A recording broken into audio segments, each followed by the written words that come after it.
Famous YouTuber Elvish Yadav को court ने 14 दिन की न्यायिक हिरासत में भेज दिया है। एल्विश की गिरफ्तारी रेव पार्टी में नशे के लिए सांप का जहर सप्लाई करने के आरोप में हुई थी। इस मामले में नोएडा के सेक्टर 20 थाने की पुलिस ने उन्हें पूछताछ के लिए बुलाया था। पूछताछ के बाद एल्विश यादव को गिरफ्तार कर लिया गया।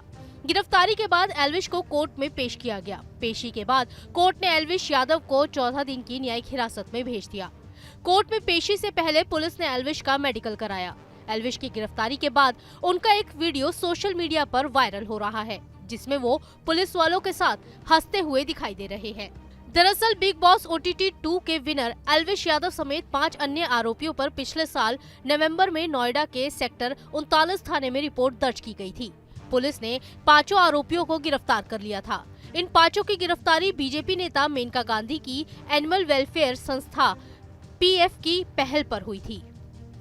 पुलिस ने उस वक्त एल्विश को कई बार पूछताछ के लिए बुलाया था, लेकिन तब उनकी गिरफ्तारी नहीं हो पाई थी। वो जमानत पर बाहर चल रहे थे। मीडिया रिपोर्ट के मुताबिक एल्विश के खिलाफ IPC की धारा 284, 289, 120B और वाइल्ड लाइफ प्रोटेक्शन एक्ट 1972 की धारा 9, 39, 48, 49, 50, 51 के तहत केस दर्ज हुआ है।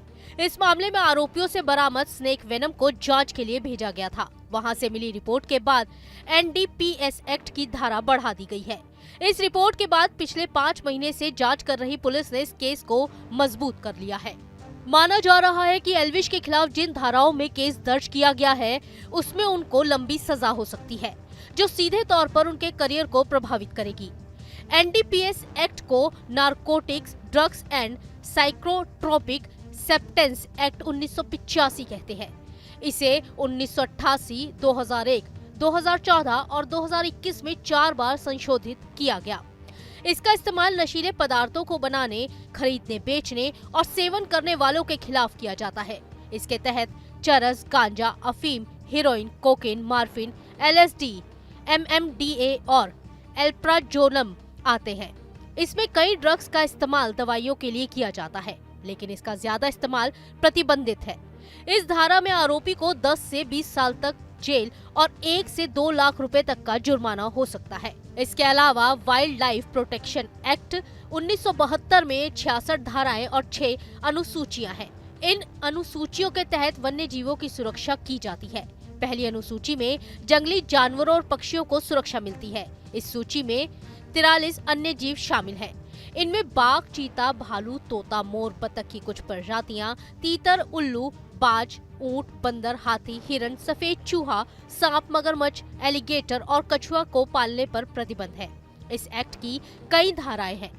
इसकी अनुसूची 6 में दुर्लभ पौधों की खेती पर भी रोक लगाई गई है। इस एक्ट में आरोप साबित होने पर 3 से 7 साल तक की जेल हो सकती है। एल्विश के खिलाफ लगाई गई IPC की धारा 284 उस शख्स पर लगाई जाती है जो जहरीले पदार्थ के साथ लापरवाही से काम करता है, क्योंकि इससे किसी दूसरे व्यक्ति को नुकसान पहुंचने की संभावना रहती है।